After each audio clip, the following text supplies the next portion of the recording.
sin lugar a duda, una de las sagas más importantes en la historia de los X-Men fue la Era de Apocalipsis.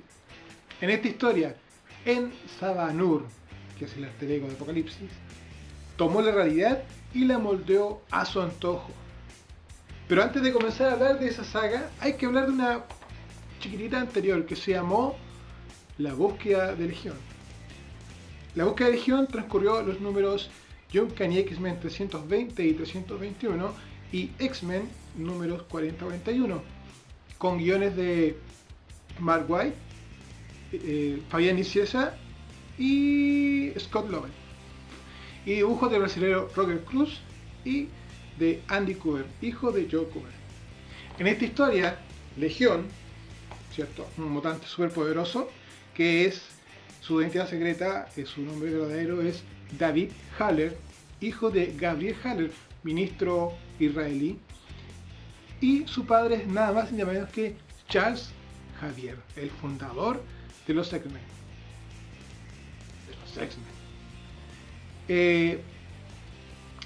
El problema de Legión, bueno, como es hijo de uno de los mutantes más poderosos del universo, Marvel, es que él tiene esquizofrenia y un grado pequeño de autismo.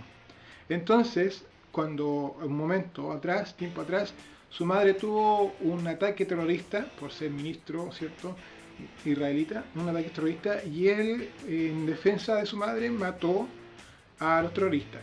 El problema es que lo mató con su poder mutante, no que lo mató, lo mató con su poder mutante. Entonces, al hacer eso, lamentablemente absorbió las personalidades de aquellos terroristas. Y ellos coexistieron en su mente, lo cual lo volvió esquizofrénico. El problema de David Haller, Legión porque viene de la Biblia cuando dice cuántos demonios, bueno, no sé, lo metió un ser, no sé cómo era la historia, caigo ahí en esa historia de la Biblia, y le preguntó cuántos demonios habían, y él dijo, no soy un demonio, somos legión, que eran hartos, eran legiones, se llaman, por ejército, ¿cómo se llaman? Romano, legión. Entonces, él, como existían muchas personas en su mente, él era una legión. Por eso se llamaba, por eso buscó ese nombre Legión. Y es súper poderoso. Incluso tan poderoso que un día, en su locura, en su esquizofrenia, pensó que Charles Xavier nunca supo que era su hijo. Hubo una affair ahí con su madre cuando eran jóvenes, y él después se volvió a Estados Unidos y nunca más supo de ella hasta cuando ya era grande y su hijo era grande. Entonces él siempre pensó que si no hubiese sido porque su papá se empeñó en esto de la consistencia pacífica entre mutantes y toda esa onda, si no hubiese sido por eso, Javier hubiese sido un padre presente, no se hubiese estado en Estados Unidos, hubiese sido un padre presente, ¿cierto? Entonces lo que hacen, porque tiene un poder muy grande, David Haller, Legión, que crea un tornado, ¿cierto? Un tornado psiónico temporal, y con el fin de viajar en el tiempo y matar a Magneto antes de que se convirtiera en Magneto, cuando era Eric Lencher. Bueno, ahora tiene otro nombre, pero en esa época se llamaba Eric Lencher. Y matar cuando ambos, Magneto y Javier, eran amigos. Entonces matarlo ahí, lo saco de la existencia. No, Magneto nunca se convierte, o sea, Eric Lencher nunca se convierte en Magneto, por lo tanto, nunca Javier tiene necesidad de fundar a X-Men y de ser un padre presente. Gabriel, la mamá de David, avisó a los X-Men, esto estaba pasando en Egipto, la tormenta esta, y los X-Men fueron Storm, Jean Grey, Psylocke, Iceman, Cable, Arcángel y Bishop. Este grupo fue a tratar de detener a Legión. Lamentablemente fueron arrastrados por este vórtice temporal que creó Legión, y fueron a caer a Egipto cuando, en la época que Javier, como les dije, y Magneto, Eric Lencher, eran jóvenes. Un poquito antes de que fecundaran a Legión, David Haller. Lamentablemente, cuando llegaron allá, ellos perdieron la memoria. Sabían que estaban haciendo algo importante, que habían llegado hasta allá, pero que tenían que hacer algo importante, pero no se acordaban qué era. Y ese lapsus, ese tiempo, lo aprovechó Legión para acercarse a Magneto, a Javier, y tratar de asesinarlo. El error fue de que en el momento en que estaba a punto de atacarlo con un cuchillo ciónico parecido al que hacía Psylocke, a Magneto, Javier se interpone y recibe el golpe y termina muriendo. Entonces, si Javier moría en el pasado antes de fundar a los X-Men, quiere decir que los X-Men nunca existieron, ¿cierto? Exacto, los X-Men nunca existieron, así, de corte. Entonces, si los X-Men nunca existieron, Jean Grey nunca fue X-Men, ¿cierto? Cierto. Si Jean Grey nunca fue X-Men, entonces nunca viajó al espacio, ¿cierto? Cierto. Si Jean Grey nunca fue al espacio, entonces nunca salvó a Crystal McCrane ni se convirtió en Fénix, ¿cierto? Cierto. Y si pasa eso, entonces la realidad se quebrajó junto con el cristal y explotó. En ese mismo instante en que se quebrajó la realidad y explotó todo, Apocalipsis se aprovechó de eso, que estaba monitoreando todo lo que pasaba en la historia del tiempo, de la vida, de la humanidad, y agarró la realidad y la moldeó a su antojo. Y eso se llamó la era de Apocalipsis. En la era de Apocalipsis, como les dije, Charles Xavier nunca llegó a fundar los X-Men. Entonces, al ver esta guerra que hubo entre Apocalipsis y la humanidad, Magneto recordó las últimas palabras de su fallecido o falleciente amigo, que él siempre soñó con la coexistencia pacífica entre hombres y mutantes, a lo que estaba totalmente, diametralmente en contra de lo que pensaba Apocalipsis. Entonces, él, con su amigo en brazo, Magneto le prometió luchar por su sueño, por el sueño de la coexistencia pacífica. Y entonces es Magneto quien finalmente funda a X-Men. Pero este grupo de X-Men es un poco distinto al que se fundó originalmente en la historia, en la línea temporal original. Primero que nada, existen algunas partes donde los mutantes todavía no reinan, o Apocalipsis todavía no reina en el mundo, que son partes de Europa y partes de África. Los humanos se defienden con unos par de centinelas, nada más. Y la Tierra, o Norteamérica, fue dividida por Apocalipsis y sus jinetes. Holocausto, Señor Siniestro, la Bestia Oscura, sí, la bestia, ahora es malo. Bestia Oscura, el Señor Siniestro y Mijail, no, Mijail Rasputin, el hermano de Coloso. Ellos se dividieron a Norteamérica completa. Cada uno, bueno, y hacían, mataban humanos, los sacrificaban y los mataban y los ocupaban como combustible y muchas cosas más atroces. Entonces, Magneto, funda a este nuevo grupo X-Men y los componentes son Quicksilver, Mercurio para los españoles, Mercurio. Estaba Quicksilver, estaba Tormenta, estaba no me acuerdo más la diferencia que habían con Morpho, estaba Morpho, que es tu mutante que podía transformar en muchas cosas. Estaba Blink, ¿cierto? Estaba Dientes de Sable, sí, Dientes de Sable era un X-Men. Y Chico Salvaje era un personaje en los años 90, pues esto se publicó en el 96, que era parecido a Wolverine, a Dientes de Sable, pero era efecto de cara y era parte de X-Factor, o después fue parte de X-Factor. No me acuerdo cómo es su nombre en inglés, pero se llama Chico Salvaje. Will Boy, no sé.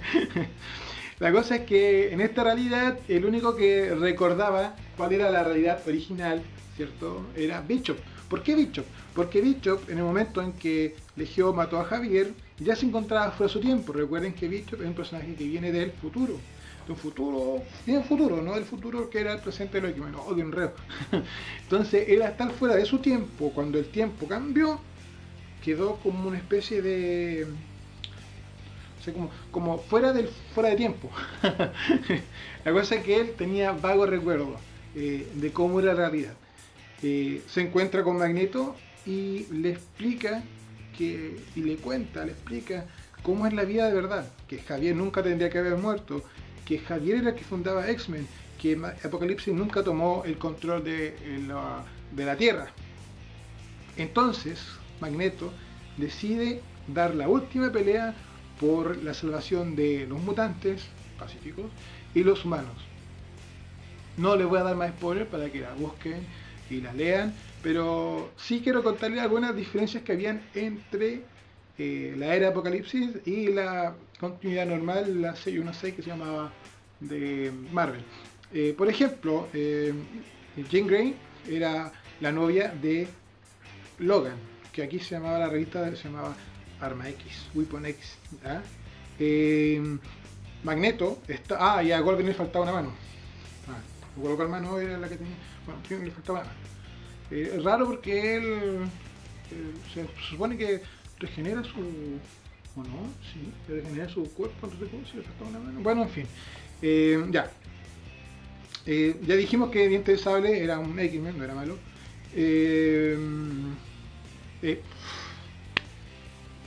Magneto estaba casado, sí, o era de pareja, no sé si nunca vi si estaban casados o no, pero era pareja de Rogue, Titania, no sé cómo le llamaban, Pícara, le decían los españoles, Rogue, la machoncito blanco, ella. Eran pareja y tenían un hijo y el hijo se llama Charles, en honor a Charles Javier, fallecido. Y Gambito, pese a ser del bando de Magneto, tenía como una mala onda porque parece que hubo una casi relación entre ellos dos, entonces Rogue decidió quedarse con Magneto, entonces Magneto no era X-Men, Gambito no era un X-Men, sino que era un external, tenía un grupo aparte, pero luchaba a favor de Magneto, entonces había toda una relación ahí tirante. Como le dije, hay un personaje nuevo, original, que apareció en esa saga, que se llamaba Blink, era una niña. El diseño de Joe Madureira, que era el dibujante de la revista Uncanny X-Men, y fue tal la onda que hubo con ese personaje, con ella y con Morpho, que años después tuvo que aparecer una revista que se llama Exiliados, donde, si mal no recuerdo, aparecía también Diente de Sable, Chico Salvaje, los cuatro ahí, y dejaban por línea temporal. No, pero el personaje fue del gusto de muchos y la gente pidió que volviera. No de esa forma, pero la gente pidió que volviera. Esa era la era de Apocalipsis. Duró 4 meses. En los 4 meses, los títulos originales, Uncanny X-Men, X-Men, X-Factor, Excalibur, X-Force, todo eso dejaron de publicarse y cambiaron el nombre. Estaba Astonishing X-Men en vez de Uncanny X-Men. Estaba Extraordinary X-Men en vez de X-Men. Estaba Gambit and External en vez de X-Factor y así. Esos eran los títulos. Se comenzó con la era de Apocalipsis Alpha y terminó con la era de Apocalipsis Omega. O escribieron otros especiales como por ejemplo la Tierra del universo, se llama Universo X me parece. Está dibujada por Carlos Pacheco. Estaba también relatos de la era de Apocalipsis y infinidad, muchas cosas más. Bueno amigos, este es un pequeño review sobre esta saga que marcó mucho lo que pasó con X-Men de ahí para adelante. Por ejemplo, el Cable de esa época, o Nathaniel Summer de esa época, ya no era así como lo conocíamos con el brazo robótico, sino que era más joven. Incluso fue uno de los pocos personajes que llegó a la realidad 616 de Marvel, con su propia colección que se llama X-Men. El hombre X, hombre 1. Otro personaje que llegó a esta época fue Sugarman, que era un villano, un genetista muy feo, así era una cabeza con brazos y patas delgadas, que se escondía de la bestia oscura, del Dark Beast, que era la versión malvada de Bestia, de Hank McCoy, que también se refugió en este universo 616. El otro que se refugió también fue Holocausto, su hipotético hijo de Apocalipsis, se refugió también aquí. Y todos esos personajes y toda esa historia se fueron después hilando y liando también hasta convertirse en Onslaught, de la cual hablaremos un poquito más adelante. Parece que ya lo hablamos, no me acuerdo, pero vamos a tirarlo más adelante. Otra cosa que marcó, que fue en el especial La Búsqueda de Legión, fue cuando venía la ola de destrucción provocada por la muerte de Javier, donde la realidad se arregló, así como decirlo, que en el último segundo, antes que se acabara todo, Gambito tomó a Rogue y la besó. ¿Qué tiene de malo? Dirán, ¡oh, qué rico! Acuérdense que Rogue no puede tocar a una persona porque roba no solamente sus poderes, sino que también sus recuerdos. Y Gambito siempre ocultó su pasado. Nunca explicó cómo conocía a Dientes de Sable. ¿Ah? ¿Se acuerdan? Ya. Entonces, cuando la normalidad llega después de estos 4 meses de la era de Apocalipsis, Rogue recordó lo que Gambito había ocultado. Y eso después, con los tiempos, con los meses, desencadenó en el juicio de Gambito, que tiene relación con la saga Masacre Mutante. Ojo ahí.